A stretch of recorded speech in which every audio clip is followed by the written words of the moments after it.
இங்க நிறைய ஸ்டூடெண்ட்ஸ் இருக்கீங்க, நாளைய தலைவர்கள் நீங்களே யோசிச்சு பாருங்க.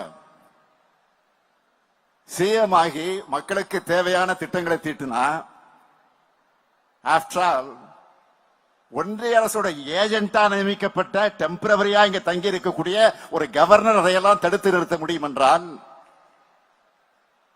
மக்கள் போடுகிற ஓட்டுக்கு என்ன மரியாதை? எலெக்ஷன் எதுக்கு நடக்கணும்? ஆளுநர் பதவி என்பது எந்த பயனும் இல்லாத ரப்பர் ஸ்டாம்ப் போஸ்ட். நீங்க கொஞ்சம் யோசிச்சு பாருங்க. உங்க காலேஜ் இருக்கிற இடம் மாநில அரசோடது, உங்க ஆசிரியர்களுக்கு சம்பளம் தர்றது ஸ்டேட் கவர்மெண்ட், மாணவர்களுக்கான உங்களுக்கு எல்லா வசதிகளையும் செஞ்சு தர்றது ஸ்டேட் கவர்மெண்ட். ஆனா உங்க யூனிவர்சிட்டியோட நிர்வாகத்தை கவனிக்கிற விசிய ஆளுநர் நியமிக்க முடியும்னா எந்த வகையில நியாயம்? அதனாலதான் கோர்ட்டுக்கு போவோம்னு டிசைட் பண்ண.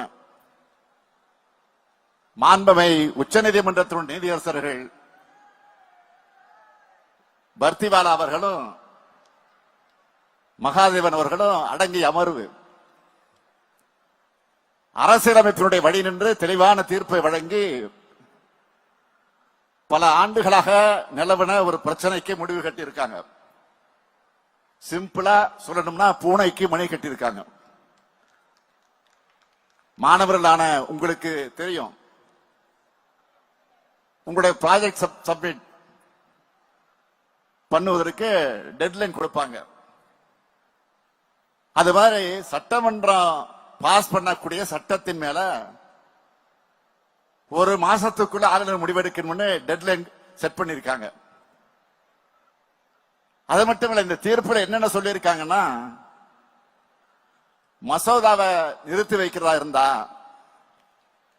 3 மாசத்துக்குள்ள அரசுக்கு தெரிவிக்கணும். பிரசிடென்ட்டுக்கு அனுப்புறதா இருந்தா 3 மாசத்துக்குள்ள பண்ணணும். ஒரு பில் 2வது முறையா ஆளுநருக்கு வந்தா உடனடியாக ஒப்புதல் வழங்கணும்னு சுப்ரீம் கோர்ட் சொல்லிடுச்சு. தமிழ்நாடு கவர்னர் நிறுத்தி வச்ச 10 மசோதாக்களும் சிறப்பு அதிகாரத்தை பயன்படுத்தி உச்சநீதிமன்றம் ஒப்புதல் தந்து தீர்ப்பு வழங்கிடுச்சு. ஆளுநருக்கும் குடியரசுத் தலைவருக்கும் காலக்கெடு வச்சது மிகப்பெரிய வெற்றி. நாடாளுமன்ற ஜனநாயகத்துக்கும் மக்கள் தேர்ந்தெடுக்கப்படுகிற அரசுக்கும் மதிப்பளிக்கக்கூடிய வகையில ஆளுநர் செயல்படும் தீர்ப்பு வழங்கி இருக்கிறாங்க. இப்படி ஒரு கல்லுல பல மாங்காய்களை அடிச்சிருக்கிறோம். நான் கேட்கிறேன், பிரதமரோட உரிமையை பிரசிடென்ட் எடுத்துக்கிட்டா சும்மா இருப்பாங்களா? இந்த தீர்ப்பு வந்ததும் தாங்கிக்க முடியாம வைஸ் பிரசிடென்ட் சொல்றாரு. என்ன சொல்றாரு? நாடாளுமன்றம் பெரிய அதிகாரங்கள் கொண்டதுன்னு சொல்றாரு. ஏங்க, நாங்களும் அதைத்தானே சொல்றோம். சட்டமன்றத்துக்கு ஆளுநர்களை விட அதிக அதிகாரம் இருக்கா? இதையெல்லாம் நாங்க சொல்றதால நாங்க ஆளுநரோட அதிகார போட்டி நடத்தி கொண்டிருக்கிறோம் என்று யாரும் நினைச்சிட வேண்டாம். நமக்கு அவருக்கு தனிப்பட்ட ஏதாவது பகை இருக்கா? எதுவும் இல்லை. இப்ப ரீசெண்டா கூட ஆளுநர் மாளிகையில் நடைபெற்ற ஒரு நிகழ்ச்சிக்கு போயிருந்தேன். நல்லா தான் பேசிட்டு வந்தோம். அரசியல் கொள்கை மாறுபாடுகள் இருந்தாலும் மனிதர்களுக்குள்ள பண்பாடு நட்புணர்வு காக்கப்படணும். நாளைக்கு இதே ஆளுநர் இடத்துல வேற யாராவது வந்து அவங்களும் இதையே செஞ்சா அவருடைய செயல்பாடுகளையும் எதிர்க்கத்தான் போகிறோம்.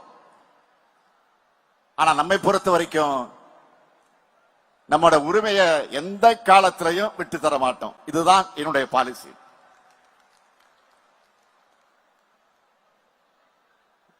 ஆனா என்ன பொறுத்தவரை தனிப்பட்ட முறையில் நீங்க கேட்டீங்கன்னா இதே ஆளுநர் தொடரணும்னு தான் என்னுடைய விருப்பம்.